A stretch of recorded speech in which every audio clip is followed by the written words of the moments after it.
The ruins of Kithra's orbital defense grid sparkled like deadly diamonds against the backdrop of space.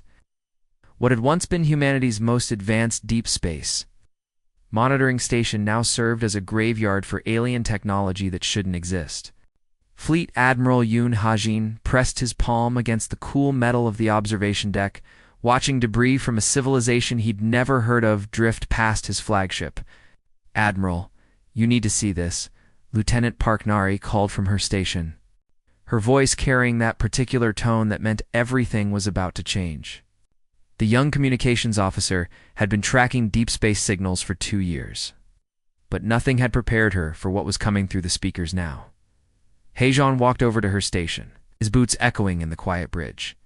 The UES Invincible was humanity's pride and joy. Built from the dreams of a species that had finally cracked the code of faster-than-light travel just 3 months ago. Every surface gleamed with new technology. Every system hummed with untested potential. They were explorers, not warriors, but Hajin had insisted on weapons systems anyway. Old military habits died hard. "What are you picking up, Lieutenant?" he asked, settling into the command chair that still felt foreign after decades of commanding atmospheric fighters. "It's not from any human source, sir. The signal's coming from the Kithara system, about 47 light-years from here." Nari's fingers flew across her holographic interface, adjusting frequencies and filters. "The transmission is incredibly powerful, but it's also ... desperate." Static filled the bridge as Nari boosted the signal. Then, cutting through the white noise like a knife, came something that made every human on the bridge freeze. It was a voice, but not human. The words flowed like music, rising and falling in patterns that spoke of terrible sadness and fading hope. "Universal translators engaging," reported Ensign Kim Do-yan from the linguistics station. "This might take a moment to process completely." The alien voice continued, and slowly human words began to overlay the strange melody. "To the ancient protectors, guardians of the weak, we send this final plea across the void. The Korthok Empire has come to our worlds like a plague of locusts. Our cities burn, our people flee, our children cry beneath foreign stars." Hajin leaned forward, his weathered face showing every one of his 53 years. He'd fought in the resource wars, commanded atmospheric squadrons during the Martian uprising, but nothing had prepared him for this moment when humanity learned it wasn't alone in the universe. "The voice is coming from multiple sources," Nari reported quietly. "I'm detecting at least 12 different transmission points in the Kithara system." "Sir, I think we're listening to an entire civilization calling for help." The alien voice continued, growing weaker as if the speakers were losing power. "We know the stories say you vanished long ago, that the protectors chose to sleep rather than watch the galaxy burn. But please, if any remnant of your noble race survives in the deep void, remember your ancient oath to defend the innocent. The Korthok show no mercy. They take our young for slaves, our resources for fuel, our worlds for conquest. We are the last of the Zelani Republic, and we are dying." The transmission ended with a sound that needed no translation. It was the sound of hope dying, of a people accepting their fate. The bridge fell silent except for the steady hum of life support. "Systems." "Sir," whispered Communications Officer Seo Jiho. "What do we do?" Hajin stood slowly, his mind racing through possibilities. 3 months ago, humanity had been alone in the universe, struggling with problems that seemed overwhelming. Now aliens were dying 47 light-years away, and somehow their cry for help had reached Earth's newest ship. "Run a full diagnostic on our jump drives," he ordered. "Want to know if we can make it to the Kithara system?" Lieutenant Commander Park Yunho, the ship's chief engineer, looked up from his station with concern. "Admiral, our jump drives are still experimental. We've only made 3 successful jumps, and never over such a distance. Can we make it or not?" Hajin asked bluntly. "Theoretically, yes. But we'd be jumping blind into an unknown system with hostile forces present. If these Korthok are as dangerous as the transmission suggests, we could be flying into a massacre." Hajin walked to the main view screen, staring out at the stars that suddenly seemed less empty. "Communications," signaled the rest of the fleet. "All ships are to prepare for emergency jump to the Kithara system." "Sir, Captain Lee Minho's voice crackled over the intercom from the destroyer, U.S. Striker. We don't know what we're jumping into. This could be a trap, or worse, we could be walking into a war between species that could destroy us without even trying. Hajin thought about that for a moment. Earth's fleet consisted of 18 ships, most of them converted exploration vessels with minimal weapons. They were scientists and explorers, not warriors. But the voice in that transmission had been so desperate, so human in its grief, despite its alien origin. Captain Lee, do you have children? Hajin asked quietly. Yes, sir. 2 daughters? Then, you understand? You can't just listen to someone's children crying and do nothing about it. Maybe we can't save them. Maybe we'll all die trying, but we have to try. The fleet began its preparations.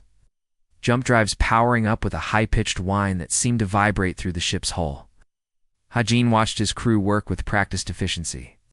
Each person focused on their task, but united by the knowledge that they were about to make history. Jump drives at full power, reported Park Yunho. All ships report ready for synchronized jump.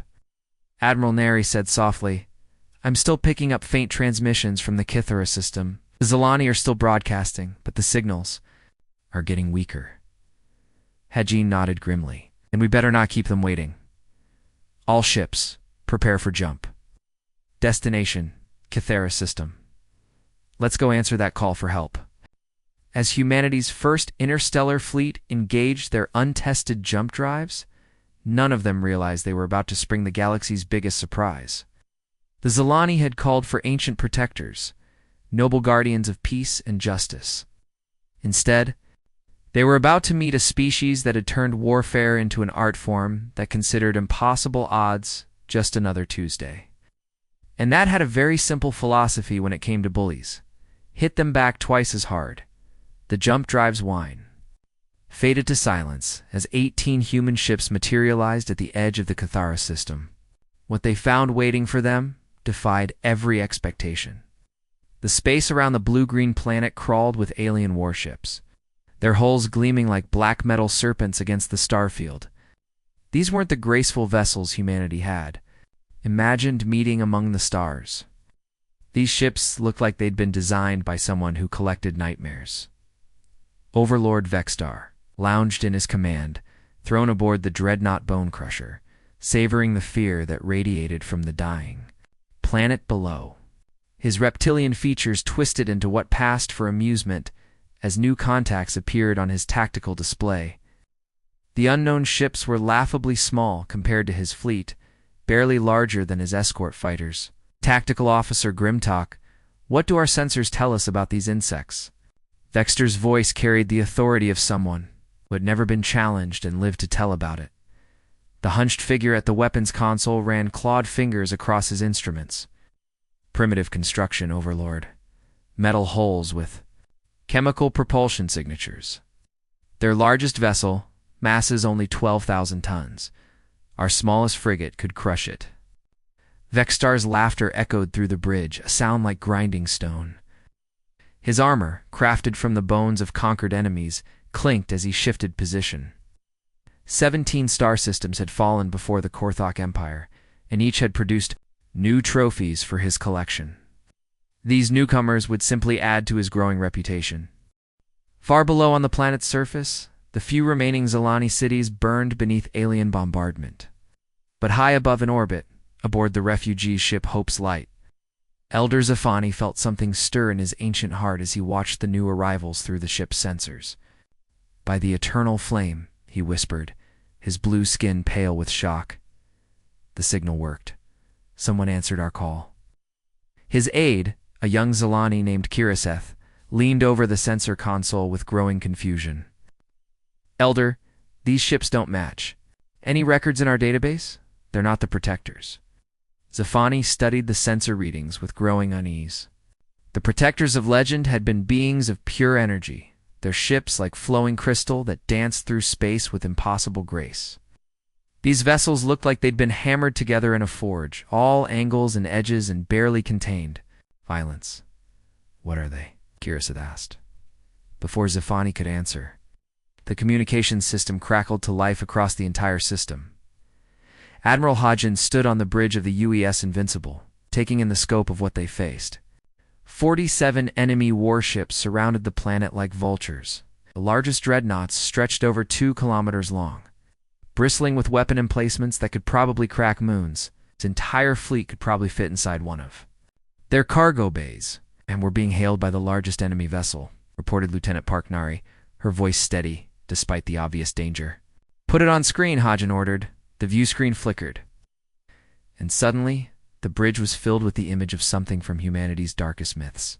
Vextar stood nearly 3 meters tall, his reptilian head crowned with bone spikes. Red eyes glowed in sunken sockets, and his mouth revealed rows of predator teeth. The skull trophies, hanging from his armor, told their own story about what happened to those who opposed him. Unknown vessels. Vextar's voice carried the casual arrogance of absolute power. "You trespass in Korthok space. I am Overlord Vextar. Conqueror of 17 worlds, harvester of the weak. You will surrender immediately or be destroyed for my amusement."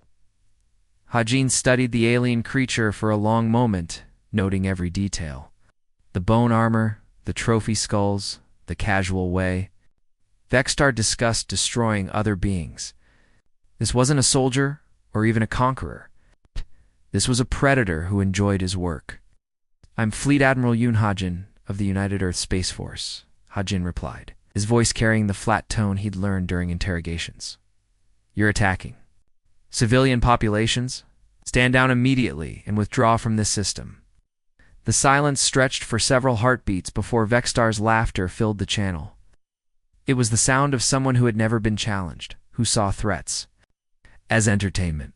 "Earth creatures, how amusing. You have crushed the fleets of 17 civilizations. Your pathetic little ships will make excellent target practice for my gunners."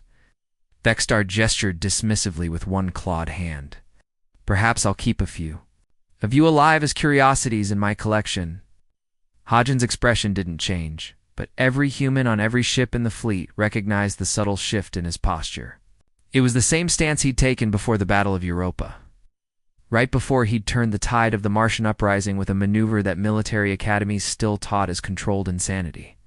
"Counteroffer," Hodgin said, his hand moving, to rest on his sidearm in a gesture that needed no translation. "Leave now, or we'll send you home in pieces small enough to fit in an envelope." The casual threat, delivered in the same tone someone might use to discuss the weather, sent ripples of shock through both alien species listening. Vextar's amusement flickered for just a moment as he processed what he'd heard. "You dare threaten the Korthok Empire? We who have burned worlds and harvested entire civilizations? We don't threaten," Captain Lee Minho's voice cut in from the destroyer. "U.S. striker. We make promises." The communications channel closed with an abrupt click that somehow sounded final. Aboard Hope's Light, Elder Zafani stared at his screens in growing horror. "They're going to fight. 18 ships against 47. They're going to die trying to save us." On the Bone Crusher, Vextar was no longer amused. Something about the human's casual dismissal of his power disturbed him in ways he couldn't quite identify. In 17 conquered systems, no species had ever responded to his threats with boredom. "Tactical. Begin attack formation," he ordered. "Let's show these primitives what happens when insects challenge dragons." But as the Korthok fleet began to maneuver into their traditional intimidation display, something unprecedented happened. Instead of fleeing or trying to negotiate, the human ships began advancing directly toward them. Lieutenant Parknari watched her tactical display with fascination. "Sir, they're moving into parade formation. Looks like they're trying to scare us. How's that working out for them?" asked Captain Choi Juan from the cruiser. "U.S. vengeance." Hodgin smiled grimly as he watched the alien dreadnoughts arrange themselves in an impressive wall of firepower. It was exactly the kind of formation designed to make enemies surrender without a fight. Unfortunately for the Korthok, humans had a long history of doing the exact opposite of what their enemies expected. "All ships, implement Protocol 7, Hodgin announced calmly. "Time to show the galaxy why predators shouldn't pick fights with apex predators." The human fleet suddenly scattered in seemingly random directions, each ship moving with the kind of erratic unpredictability that would have gotten them court-martialed in any normal space battle. But then again, humans had never been accused of being normal, as the UES Invincible rolled into an attack dive that defied every rule of space combat. Hajin allowed himself a moment of satisfaction. The Korthok had made the same mistake that bullies throughout history had always made. They'd assumed that because something was smaller, it was also weaker. They were about to learn the difference between size and lethality, courtesy of a species that had spent 10,000 years perfecting the art of killing things bigger than themselves. The tactical display on the UES Invincible's bridge looked like something from a nightmare. 47 red dots representing Korthok warships formed a perfect battle line across space, each one larger than anything humanity had ever built. Tactical Officer Kim Soyang ran her fingers across the holographic controls, her voice steady despite the impossible odds they faced. "Sir, I'm counting 12 dreadnoughts in their formation. Each one is putting out enough energy to power half of Seoul. Their smallest frigate has more firepower than our entire fleet combined." She paused, studying the readings with professional calm. They're not even trying to hide their weapon signatures. It's like they want us to know how outgunned we are. Admiral Hajin stood behind her station, watching the enemy fleet arrange itself with the patience of a hunter who had never been challenged. The Korthok ships moved with mechanical precision, forming a wall of death that had probably terrified countless civilizations into surrender without firing a shot. 18 ships against 47, Hajin mused, a slight smile playing at the corners of his mouth. "Seems fair? Kim, what's our ammunition status?" "Full load on all vessels, sir. The new nanite torpedoes are loaded and ready. Engineering says the molecular disruptor warheads are stable, but they've never been tested in actual combat. No time like the present to find out if they work." Captain Choi Ji-won's voice crackled over the communications channel from the cruiser U.S. Vengeance. "Admiral, I'm looking at their formation. Classic intimidation display. Recommend we implement Protocol 7 and show them what happens when you threaten Earth's children." Hajin's smile widened. Protocol 7 had been developed during the war. Games on Titan, based on ancient human military doctrine that most civilized species would consider insane. It relied on one simple principle. When facing superior numbers, do something so crazy that your enemy can't predict or counter it. Agreed, Captain. All ships implement Deathworld tactics immediately. Remember, we're not here to play by their rules. We're here to win. The Korthok fleet had spent the last 10 minutes arranging itself in the formation that had conquered 17 star systems. Each massive dreadnought took its assigned position, creating an overlapping field of fire that could destroy anything foolish enough to approach. It was beautiful in its terrible efficiency, a masterpiece of military intimidation. Overlord Vexstar stood on his command bridge, watching the tiny human ships with growing amusement. They were holding position at maximum range, probably paralyzed with fear at the sight of the Korthok armada. Soon they would try to flee, and his hunters would pick them off one by one. "Tactical Officer Grimtalk, are the humans attempting to retreat?" Vexstar asked, settling into his bone throne with satisfaction. "No, Overlord. They appear to be changing formation." Vexstar leaned forward, his red eyes focusing on the tactical display. The human ships were indeed moving, but not in any pattern he recognized. Instead of maintaining their neat formation, they were scattering in seemingly random directions. Like startled fish. "What are they doing?" he rumbled, his amusement fading to confusion. The answer came in the form of pure, unleashed chaos. The EU's Raptor, a corvette barely larger than a Korthok shuttle, suddenly accelerated directly toward the enemy battle line. But instead of approaching on a predictable attack vector, Lieutenant Commander Park Yemen sent his ship into a spinning dive that no sane pilot would attempt. Raptor 2 Fleet Park's voice came over the calm, as if he were discussing lunch plans. Beginning attack run. "If this doesn't work, tell my wife I love her." "What doesn't work?" demanded Captain Lee Minho from the destroyer. Striker. Park answered by ramming his corvette directly into the engine section of a Korthok frigate at full speed. The explosion lit up space like a newborn star, sending shockwaves through both fleets. Where two ships had been moments before, there was now only expanding debris and radiation. The Korthok frigate, 5 times larger than the human corvette, simply ceased to exist. Aboard the Bone Crusher, Grimtalk stared at his instruments in disbelief. Overlord, the humans they destroyed one of our ships by ramming it, on purpose. It's impossible, Vexter snarled. No species is that insane. All ships, weapons free, Admiral Hodgen's voice broadcast across all human frequencies. Remember, they asked for this. Show them what happens when you threaten innocent people.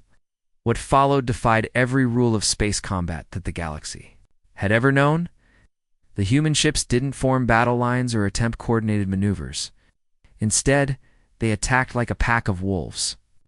Each vessel moving independently, but somehow perfectly coordinated. The UES Vengeance rolled beneath a Korthok. Dreadnought's firing arc and launched a spread of torpedoes at point-blank range. These weren't the crude chemical explosives the Korthok expected. Each warhead contained billions of nanites designed to eat through enemy armor at the molecular level. Direct hit on Target 7, reported Kim Soying, as she watched the Korthok. Ship's hull began to dissolve like sugar and acid. Nanot payload is performing beyond specifications. Their armor is just ... disappearing. The used Demon, converted from a deep space mining vessel, approached a Korthok cruiser with the grinding patience of industrial machinery. Captain Oh Sunwoo had replaced his mining lasers with military-grade plasma cutters, turning his ship into a floating weapon of mass destruction. This is Demon to Fleet, Sunwoo reported as his plasma cutters began slicing through enemy hull plating. Industrial equipment works just fine on alien ships. Who knew? Elder Zafani watched the battle unfold from the refugee ship Hope's Light, his ancient heart hammering with a mixture of terror and amazement. The humans fought like nothing he had ever seen. They showed no fear, no hesitation, no mercy. They simply attacked with the methodical efficiency of predators who had evolved to kill things larger than themselves. Kiraseth, are they saving us or destroying everything? Before Zephany could answer, another human ship executed a maneuver that should have been impossible. The UES Striker performed a combat role that brought it inside a Korthok dreadnought's minimum firing range, then proceeded to shoot out the larger ship's weapon emplacements one by one with surgical precision. By the eternal light, Zephany breathed, "What have we awakened?" The answer was becoming clear with each passing moment. The Zalani had called for protectors, noble guardians who would save them with wisdom and compassion. Instead, they had summoned humanity's children to the stars, and humanity's children were very good at breaking things that needed to be broken. Overlord. Vextar watched his perfect battle formation crumble as human ships tore through his fleet like missiles through paper. These weren't the terrified primitives he had expected. These were apex predators who had turned warfare into an art form. They were painting their masterpiece across the void with Korthok blood. "All ships, full attack," he roared, his voice cracking with something that might have been fear. Destroy them all. But it was already too late. The humans had come to answer a call for help, and they were very, very good at their job. The space around Cathara had become a three-dimensional battlefield where the laws of physics seemed to bend to human stubbornness. What had started as a traditional fleet engagement had devolved into something that looked more like controlled chaos. With human ships darting between massive Korthok, dreadnoughts like angry hornets attacking elephants. Captain Lee Sulji gripped the cutting torch in her armored hands as the UES Predator's hull kissed against the side of a Korthok heavy cruiser. Around her, 23 Marines checked their equipment one final time before what everyone knew would be either a glorious victory or a spectacular death. "Remember, people," Sulji said over the squad come, "these lizards have been conquering civilizations for centuries. They think they're the apex predators in this galaxy. Let's show them what real predators look like." The plasma torch cut through, alien hull plating like butter, sending sparks cascading into the void. Within minutes, Sulji's boarding party had carved themselves a doorway into the enemy ship's main corridor. Boarding Party Alpha were inside their command deck. Sulji reported to the fleet, her voice steady, despite the fact that she was literally inside an enemy warship surrounded by hostile aliens. Korthok crew appears to be fleeing. It was true. The reptilian warriors who had terrorized 17 star systems were actually running away from humans. These creatures, bred for conquest and trained for intimidation, had never encountered enemies who treated superior numbers as a target-rich environment rather than a reason to retreat. Private First Class Park Hyan advanced down the alien corridor with his rifle ready, grinning behind his helmet visor. "Ma'am, I count at least 40 hostiles retreating toward the rear of the ship. Should we pursue? Negative, Park. Let them run. We're here for their command center, not a hunting expedition." Sulji checked her tactical display and pointed toward a heavily armored door. "Breach that bulkhead. If their ships are anything like ours, the bridge should be right behind it." The explosion that followed sent the massive alien door flying across the command deck, where it crashed into instrument panels that sparked and died. Human Marines poured through the breach like water through a broken dam, their weapons trained on anything that moved. The Korthok bridge crew, creatures who had never known defeat, cowered behind their control stations as humans in powered armor, spread throughout their most secure sanctuary. Meanwhile, aboard the Use Invincible, Commander Jung Mingi watched the tactical display with professional fascination.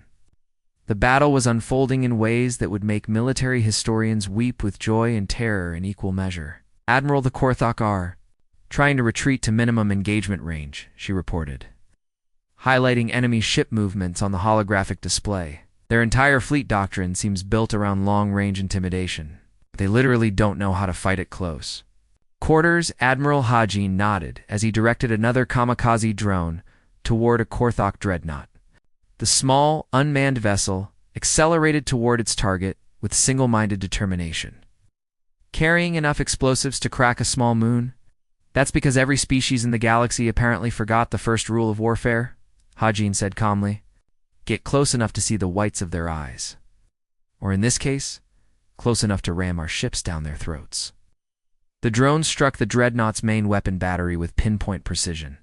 The explosion rippled along the alien ship's hull, turning sophisticated energy cannons into twisted metal sculptures. But the real surprise came from an unexpected source. The EU's Demon, originally built as a deep space mining vessel, had attached itself to Overlord Vexstar's flagship, like a mechanical parasite. Captain Osunwu and his crew were methodically cutting through the dreadnought's armor with industrial equipment that had never been designed for combat. "Demon to fleet," Sunwu's voice came over the comm, punctuated by the sound of plasma cutters working overtime. "We're through their outer holes, beginning interior operations now." On the bridge of the Bone Crusher, Overlord Vexstar watched his tactical displays with growing horror.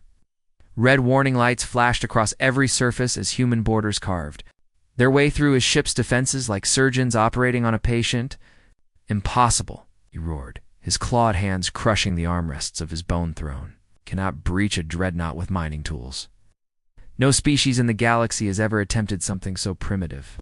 The answer came in the form of Lieutenant Quan Jizu, who kicked down the bridge's main door and stepped through the smoking doorway with her rifle leveled at the Overlord's chest. "Funny thing about humans," she said conversationally as more Marines flooded onto the bridge behind her. "We've been turning farming equipment into weapons since before we discovered fire. Mining lasers, industrial cutters, construction explosives. We're really creative when it comes to killing things that need killing." Vexstar stared at the human in disbelief. She was barely half his size, equipped with what looked like primitive projectile weapons, and she was pointing her rifle at him, like he was just another target on a practice range. "You dare threaten Overlord Vexstar, conqueror of 17 worlds?" 18 worlds, Jisu corrected him politely. "You're forgetting this one, though I suppose that's about to change." Around the bridge, other Korthok officers surrendered without resistance as human Marines secured their positions. These weren't the terrified prey species they were used to hunting. These were predators who had climbed to the top of their planets, food chained by being better at violence than anything else that lived. The tide of battle had turned completely. Ships that had terrorized entire star systems found themselves being systematically dismantled by converted civilian vessels and crews who treated impossible odds like a personal challenge. The UES Striker performed a combat maneuver that involved flying directly through the wreckage of a destroyed Korthok frigate, using the debris as cover while launching torpedoes at 3 different targets. Simultaneously, the U.S. Vengeance had somehow managed to get on top of a Korthok dreadnought and was systematically destroying its weapon emplacements from above, like a woodpecker attacking a very large, very angry tree. And throughout it all, human voices filled the communication channels with the casual chatter of people doing a job they were very good at. Raptor 2 to Fleet, I've got a clear shot at that command ship's reactor. Should I take it? Negative, Raptor 2. We still have people aboard that vessel. Copy that. I'll just disable their engines instead. Elder Zafani watched the impossible battle unfold from his refugee ship, his blue skin pale with shock. The humans weren't just winning. They were making it look easy. Ships held together with determination and welding tape were tearing apart the most advanced fleet in known space. What are they? He whispered, watching a human corvette ram itself into a Korthok cruiser's weapon array with suicidal precision. The answer was becoming clear with each passing moment. They were death incarnate, wearing friendly faces and speaking in calm voices. While they systematically dismantled everything that threatened the innocent, they were humanity.